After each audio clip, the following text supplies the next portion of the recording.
broadcasting flavor. I don't know. I find myself less useful.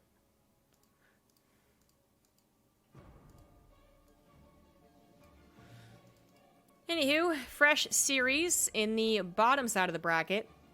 In the bottom left is the red Protoss. It is Gerald. In the top right as the blue Zerg, it is JonSnow. I'm gonna say I'm gonna cast for another like 40 minutes. So like 66% of the broadcast or something along those lines. And then host up someone else. So I wonder why there are more slots in NA than EU. They explained it once, but honestly I didn't really understand. I thought I did, and then the whole server discussion got brought up and I got confused again. So I don't know. I thought NA had more spots because they allowed Europe over to them, but Europe didn't allow NA over to them, but that wasn't the case. So...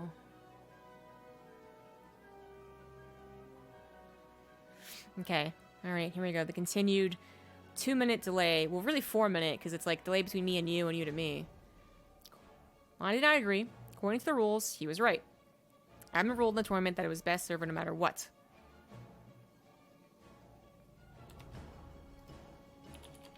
But future fly is also Ferris rule. They're doing what they should do.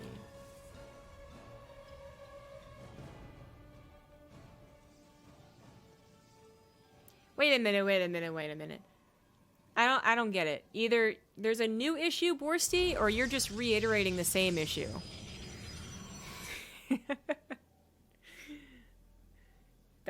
I think maybe we're communicating, like we're crossing paths on the communication here. Okay. So, you're just complaining something that is already complained about. I was reading it as they swapped again.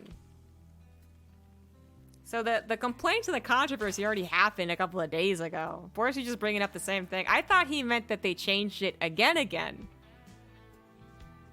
Anyways. Anyhow.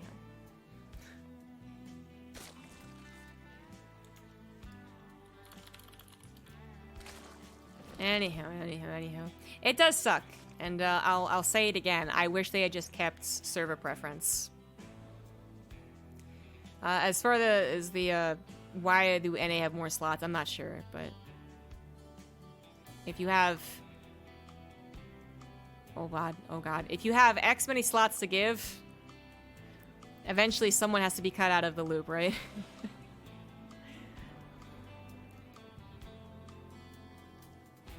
I was gonna try and do math, but it's like 2 qualifiers or 3, 9, 11, maybe 13? 13 slots between NA and EU, maybe? And then 3, 2, 2. No, why would I try to do this? Why would I try to do this? This delay is quite long. It's 2 minutes. I don't know what to tell you. It's standard practice for tournaments. You've never seen a Starcraft tournament held by a different organization with no clean feed. Then you don't watch a whole lot of online Starcraft. Welcome. There's usually a delay. I know more and more broadcasters are experimenting with different, base rate TV doesn't have as many delayed tournaments. He actually got Mapu to give him a clean feed, so he wasn't delayed. Mapu was delayed. There are some tournaments that might seem like they chose not to have a delay, but actually it's because like the actual tournament was happening offline. But this is very standard, actually. It's common for casters, not streamers. Players are actually usually allowed to stream their point of view with no delay. And just acknowledge that they are taking a risk. Anywho. PvZ, EU versus NA. We are still on NA, however. Oracle openings from Gerald, more than a few. We got 4 oracles. We got 4 oracles. He's still going into +1, but I don't see a Robo or Twilight Council. Just more gateways. He's getting out of more Stargates. I feel like this is more Stargates, but if it was, do you really get +1 weapons with that? 6 gateway +1 or what is this? Wait, what? Hold on, let me think of this. 6 gateways, 4 oracles, 5 oracles, +1, 3rd base. No Robo for Warp Prism. What is this, guys? I mean, I first really came to know... No, that was actually Goblin, not Gerald. Never mind. I was gonna say mass Oracle usage, but this is freaking me out, man. I don't know.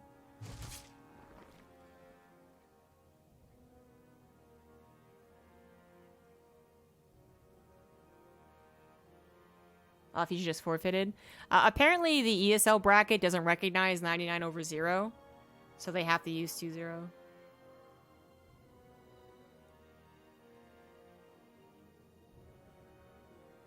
Recall to save 1 stalker. Yeah, recalls are pretty worth it in the early game, I guess.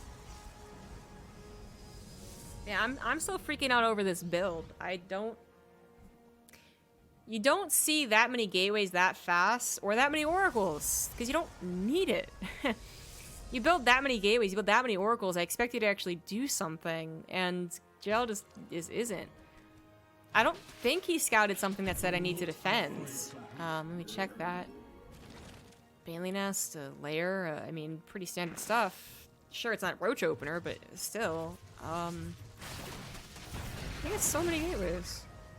But no attack. Whatever, we're going into what looks to be a normal game anyways, whatever. Besides the amount of oracles. Blink is on the way, Robo is done, can provide a Warp Prism, and gases are all being taken. JonSnow has been slow until now. Freely creep spreading, getting to 4 and 5 bases as he builds up a Baneling Hydra army. Not too scared of any early engagements. Banelings can help against early attacks like Adept attacks, but even against Adepts, they are scary to use. But it doesn't matter, because Gerald did not go for Adepts or Charge Lots. He went for 5 Oracles. And is now going into a Robo and a Robotic Space, so perhaps Disruptors or Colossus.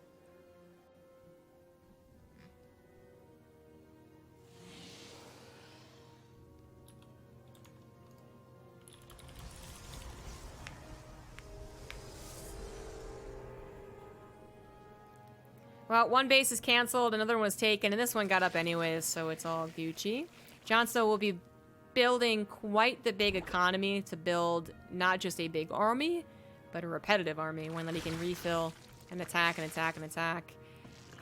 Gerald, I mean, despite the odder opener, gets another cancel.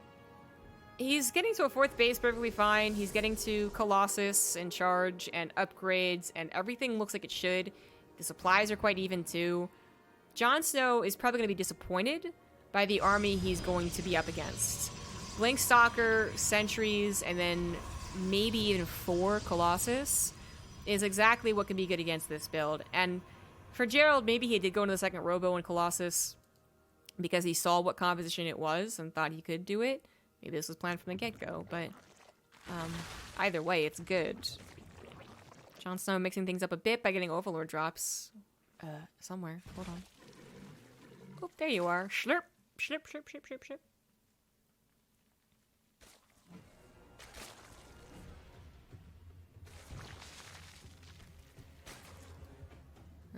Oracle's still alive? Jesus. I'm doing some scouting. Stasis traps have also gone down. Gerald is so well set up for a big attack. JonSnow, if he does it, he's gonna possibly lose. Not to be too dramatic here.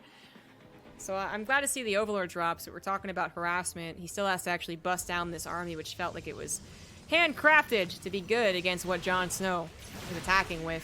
Now, he triggers one of the stasis traps, 2 more to go. 2 more Colossus are on the way, but not quite here. And the army is knocking on the front door. But they're going to be able to safely collect together. Bailing in the natural. Single one? That's weird. Oh, what happened there? What happened? Well, JonSnow wins. I don't know. Just kidding. That was really bad. He may actually win. The concave is so good.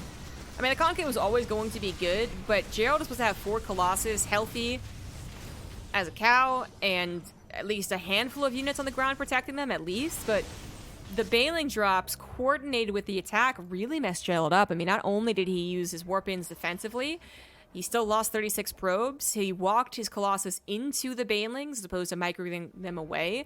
Do they still get caught by the Bailings? Maybe. But there's definitely a mistake to have them run into the Bailings. And whatever else got killed there that I missed.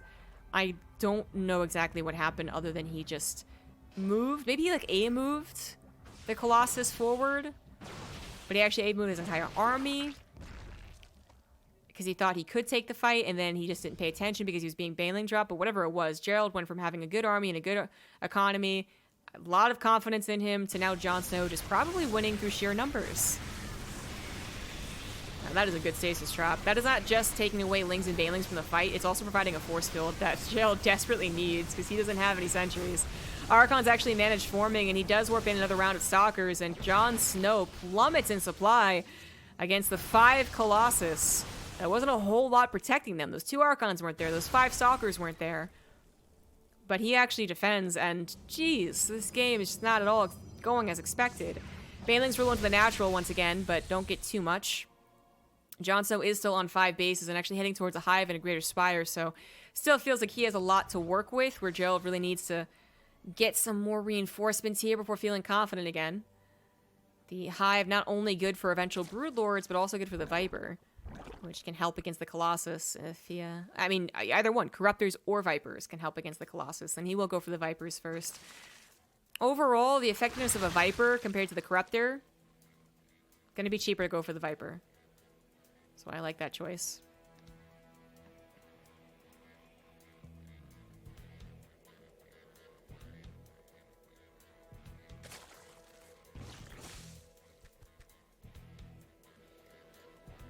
Well, this game is evened up once again.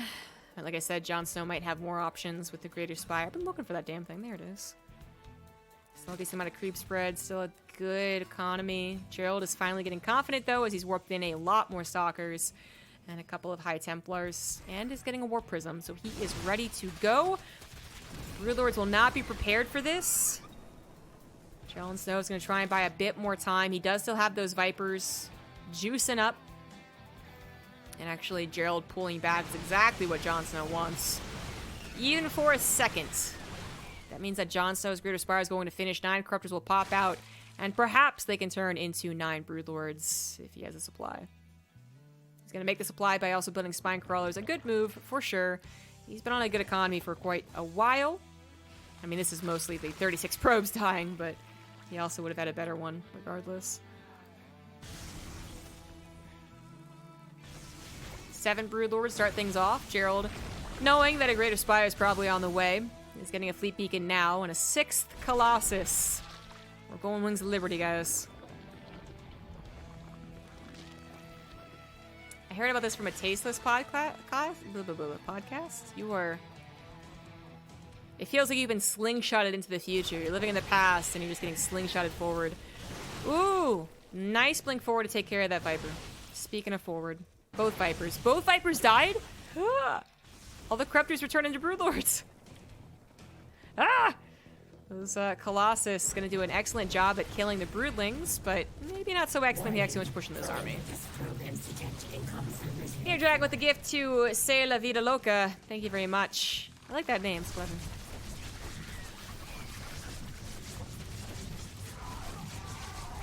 It's very nice of you. Indeed, welcome. It's cool the Tasteless Podcast is bringing people to me. Broodlords need to be careful, but so does Gerald. Like, this is a scary army for both players. Broodlords are a little too far forward, catching something. High Templars, maybe. Suddenly Stalkers underneath them. Stalkers blink forward. Suddenly Bailings are on top of them.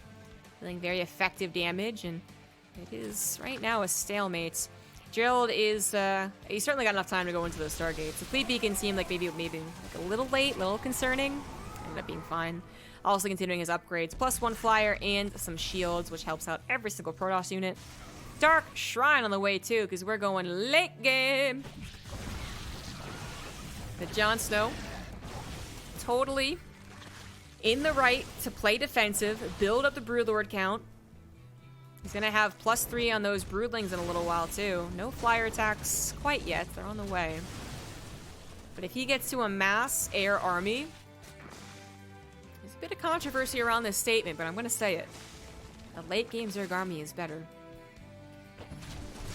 If you get to the perfect late game Zerg army. We're not there yet. JonSnow still has a lot of units on the ground that, well, aren't unimportant. They're still actually very important indeed.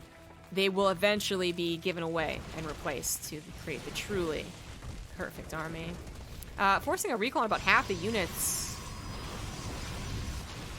Actually, that was a little confusing. The Broodlord numbers were really powerful, but you could just run away from the Broodlords. They're slow and derpy.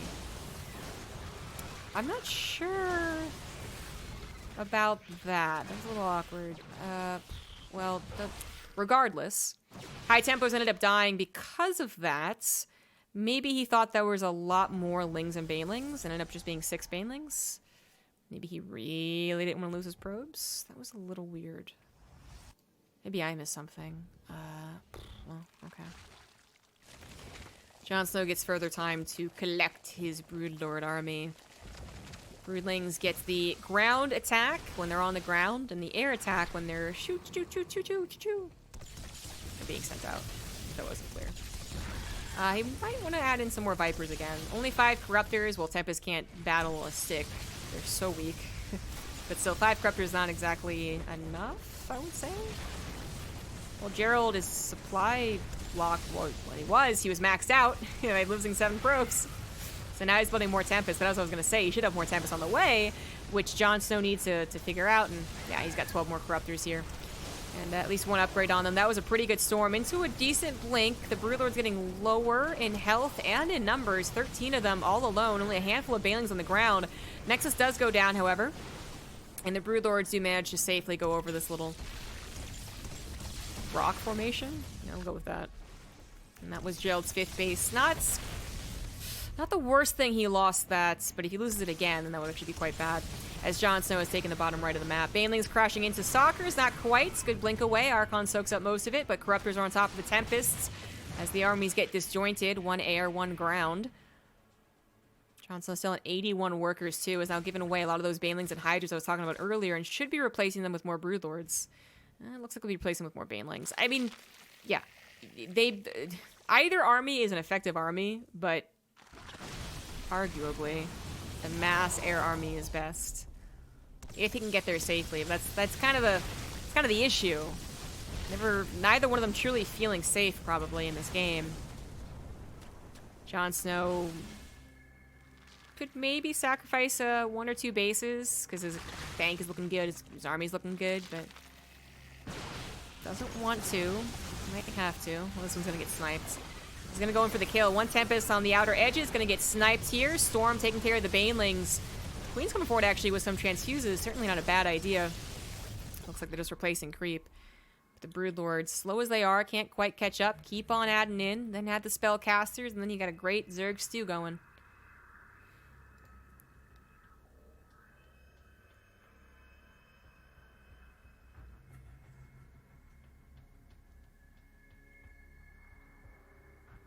Do you guys think we'll see Microbial Shroud?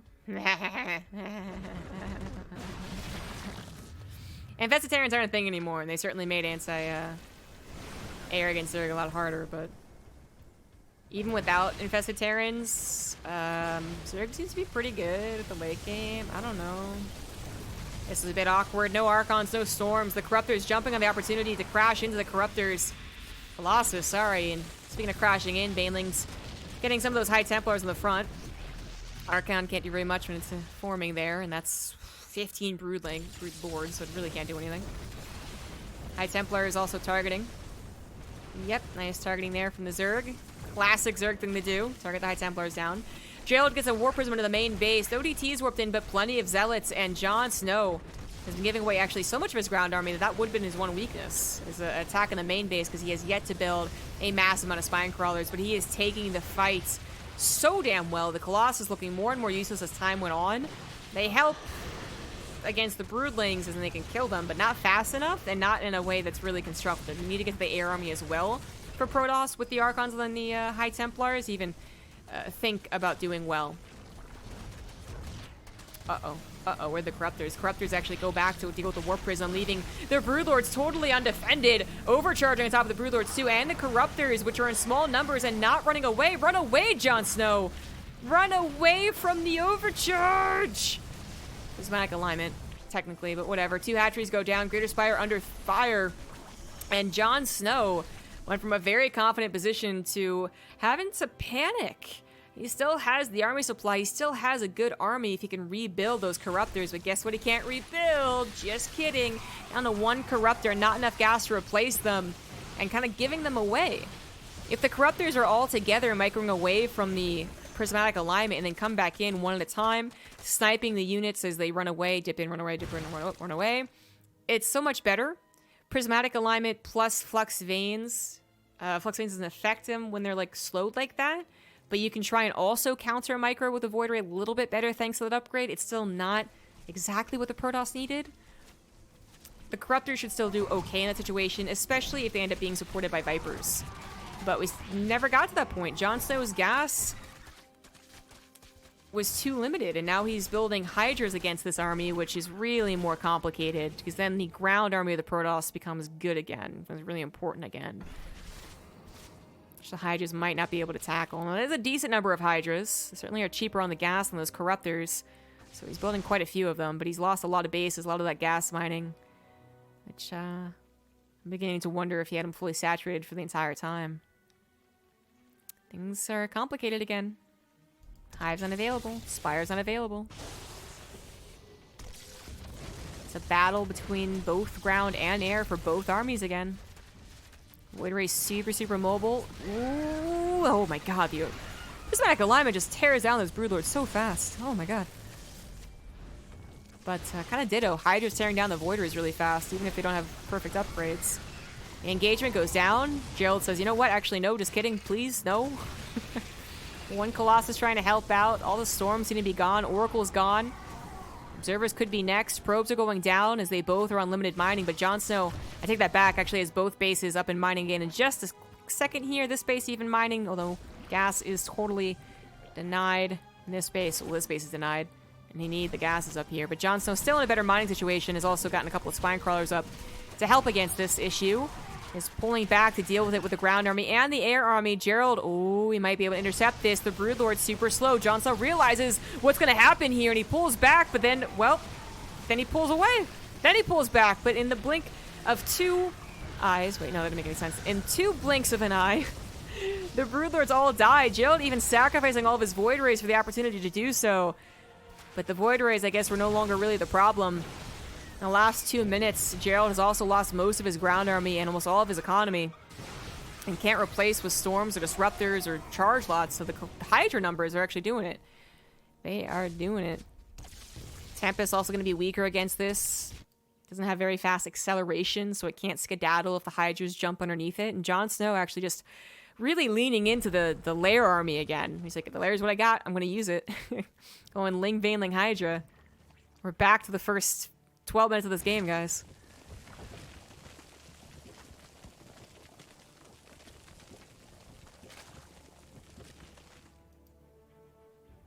Burrow. Could protect his drones against Zealot harassment. JonSnow at 56 workers and Gerald at 19. And not even fully mining with those 19 workers. Yikes. Gerald, yeah, he's lost this game.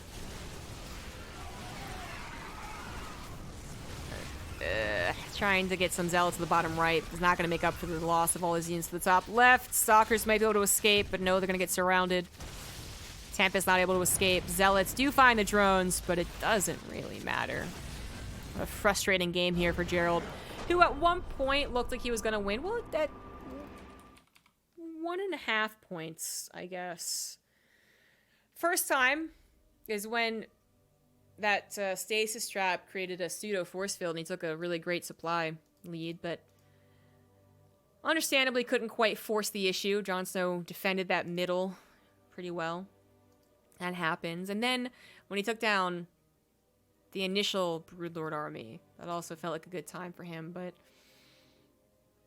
I guess looking back on it, I do give more of the game to JonSnow, so it makes sense that he won, but it was a very hard-fought game.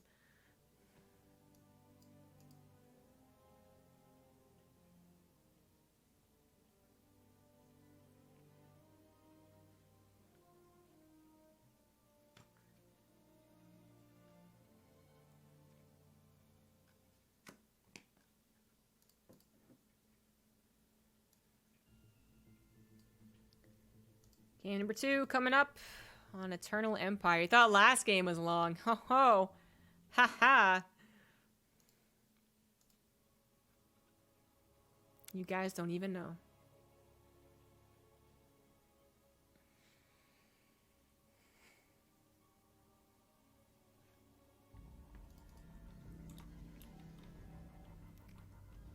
In the bottom left of Eternal Empire, down 1, it is the red Protoss Gerald. On the top right as the blue Zerg, he is JonSnow. Winning over the European invaders. It's the NA bracket, damn it. Europeans have actually been dominating the brackets and getting our qualification spots. Oh my god. The ultimate twist. I'm going to link this, but you guys won't know what I'm talking about. The ultimate twist, you guys. We have a European player playing from America complaining about having to debate about ping to Europe. I love it. I also love his point. It's exactly what I was talking about. You're making this a much more complicated tournament where they have to discuss, and then I'm sure there's been probably someone who was like, really? You have that much ping? Prove it. So they have to open up their, paint editor and post a screen cap and save it and send it, like, ugh. I don't like it. I don't. I shouldn't be doing this, but it kind of feels like, should I say it, guys? It maybe kind of a little bit feels like the admins got a little bit pressured to do one thing, and the new updated thing is actually not what they were originally going to do. You know what I mean? You know what I mean? You know what I mean?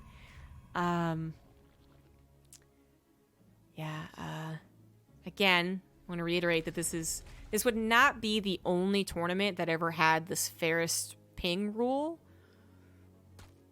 But it would be, I think, one of the only tournaments that relegated it to the players themselves.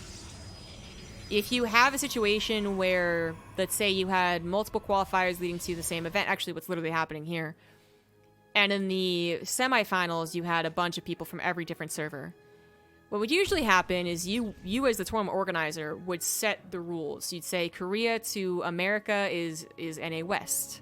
I don't care if you live in Toronto. And if it's Europe, it's NA East. I don't care if you live in San Francisco. And so on and so forth. You would set the fairest region. I actually can't think of a tournament that has done, please compare your pings. So this feels... It feels like it's not what they originally intended. If it is, yeah, I said it before, I don't really like it. But, yeah, anyways. It's complicated. Depp gets into the main base. Gerald doing a lot to bother JonSnow, forcing that natural at the third. Ooh, gets 2 drones. Shouldn't have happened, shouldn't have happened. Shouldn't get a third one. And goes into the Oracle. Last game started off with that really weird build from Gerald, too. If he does it again, I don't know. I swear I missed something. Because I didn't really understand the build.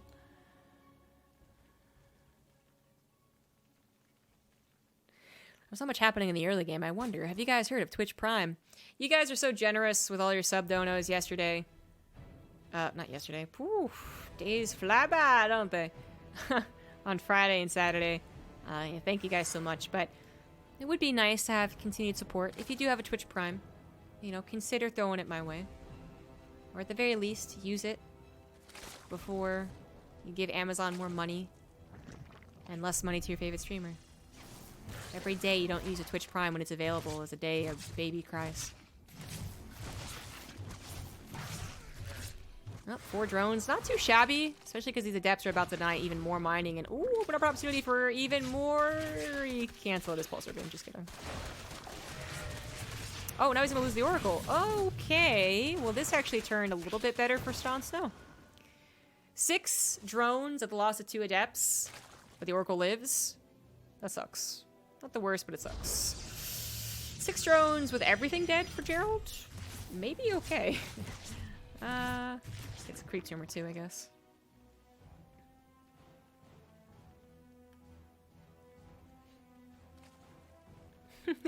It's not Twitch that would cancel me anyways.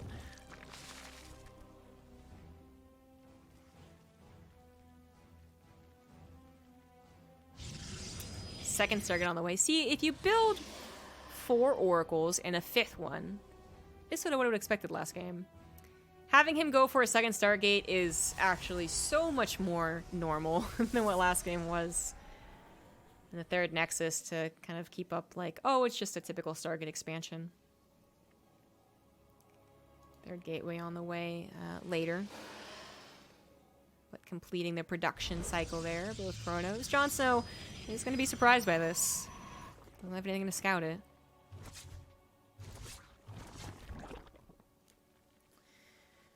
+1 attack. Ooh, yeah. So a decent number of Phoenix for sure.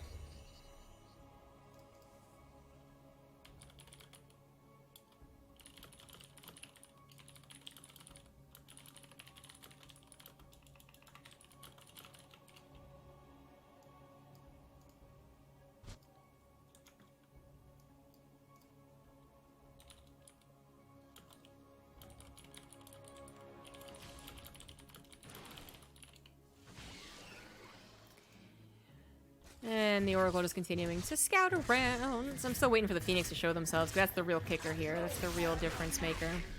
Decent stasis trap, but no second Stargate scouted. Phoenix. Oh, they revealed themselves. Over the Zelnaga, I guess, because the Spore Crawlers are already almost done. So JonSnow did get a little bit of advance notice. Spore Crawlers are already down, and that's all it took, along with the Queens being in position to shoo away the Phoenix, who don't even grab that Overseer. It's a pretty strong defense against the surprise Phoenix.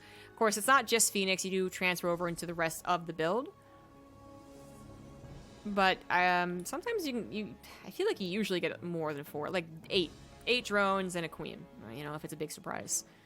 This is not too bad for JonSnow. It still sucks because you have to spend so much defending on 3 bases for a little while here. Kind of have to sneak that 4th base drone out. And they build all these Spore Crawlers, but it could have been a lot worse.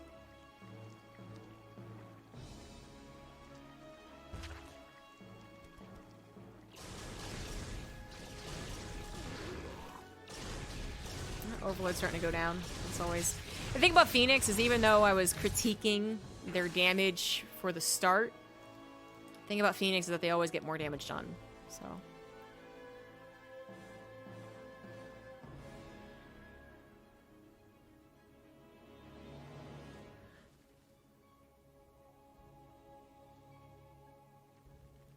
What's stan? Isn't that when you stan somebody? I don't know. Carapace on the way. Corruptor's on the way. JonSnow going for a muted defense against this. That's what you usually see. A lot of times just about waiting till you have enough money to build enough Hydras, but gonna grab at least 1 Phoenix. The Phoenix are going to be shooed away. Corruptor's kind of slow. They're not used for much else in this matchup until Broodlords. So it's a bit questionable if that's really the best defense, but if they are at home defending their hatcheries, they are certainly the best defense against the Phoenix directly. It's more about their impact in the rest of the game. And it feels likely the Phoenix will still find some damage done elsewhere, and the Corruptors aren't looking. And so far so good. JonSnow actually finds him in the middle of the map. And they can be used to piss on buildings. That's, you know, that's always the thing they'll have. A couple Stalkers have to be warped in, and he's not even going for Blink. Storm, charge, +1, all the Gucci stuff. JonSnow adding in that +1 melee as well as +1 carapace for his flyers. One Ling, Baneling Hydra. Ling, Baneling Roach Ravager. My mind's on that last game.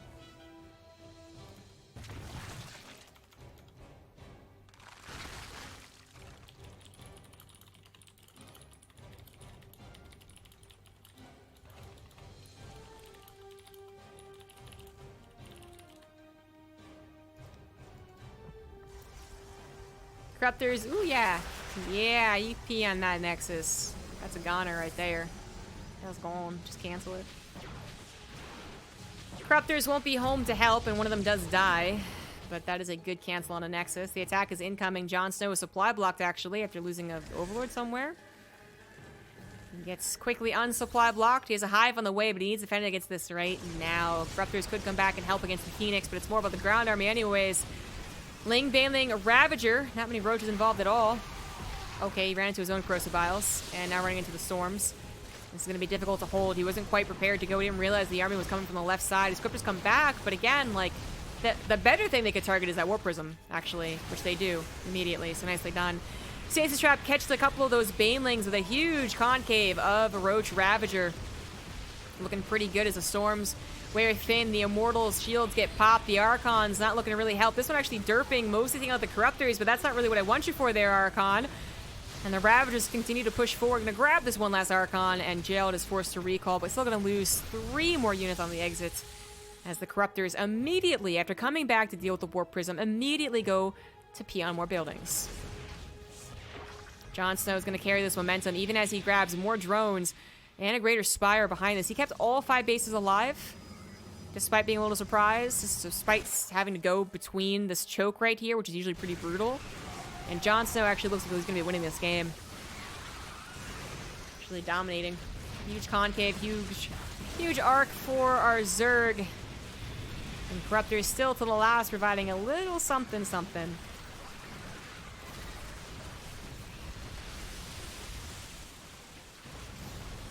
This is Gerald's last chance to qualify, so he's going to stay around for a little while longer, but his Nexus goes down to the Corruptors, which are still alive.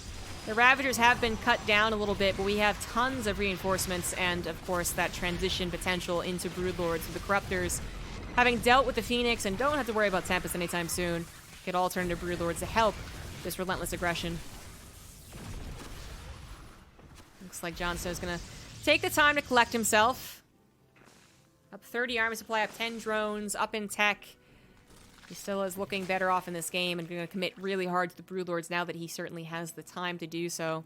Gerald is rebuilding 2 Nexus at a time, and he still has 74 workers, so he will be back to mining really well, but he has to replace a lot of very expensive units. Thank you, WikiLeaks, for the gifted sub to Kovi. Thank you very much. Thank you. Lings find the base, and that gives JonSnow a little more to consider. Maybe he isn't going to win the game immediately, but he's still in a very good position.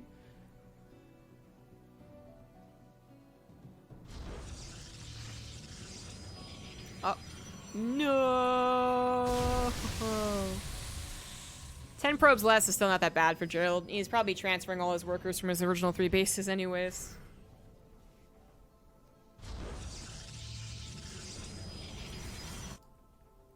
Fleet Beacon on the way. Gerald hasn't had so much scouting, but you can kind of figure out how the game is going to go. Especially if they take the time to breathe again and not just continue attacking you with Ling, Baneling, Ravager. Well, they're probably getting Broodlords. Well, the Broodlords are already done. Fleet Beacon only 60% done. It's feeling a little scary. Lings inside the base are trying to be countered by Zealot Warpins, but not really going to work out. Half recall, but more Lings are on the way. The Archons also might not cut it. And the Broodlords are on top of this army. The Broodlings on top of the Storms. The High Templars would love to get 4 Storms on top of a clumped up Broodlord army, but it's not going to happen. They're not even clumped up enough to really make it work. And the soccer numbers at 4 stalkers. I believe in you guys. JonSnow is being harassed back at home by a decent number of Zealots. This is actually what screwed him up last game. He was going for the killing blow, and then another 10 minutes ended up playing out because Zealots destroyed his mana natural, but not quite the same thing will happen here. Joe would have to buy a lot of time. I mean, this is actually pretty good. 15 drones. Not taking so much harassment, but still losing 2 of his mining bases. Like, yeah, the zealots were good, but they were needed 30 seconds ago, and they also needed to convince JonSnow not to attack him. Gerald trying to find the Broodlords when not paying attention. This is his best bet. These 5 units that attack air. Well, soon to be 7. He's got 2 Tempests on the way. JonSnow will need to accommodate for that and actually build Corruptors, but that's an easy enough change. War Prism finally being cleaned up by Corrosive Biles. Eventually. This is a desperate attack into a mining base here, JonSnow. Broodlords certainly are slow, man. They are. But they don't even need the Broodlords anymore. Just attack with the Lings and Roaches.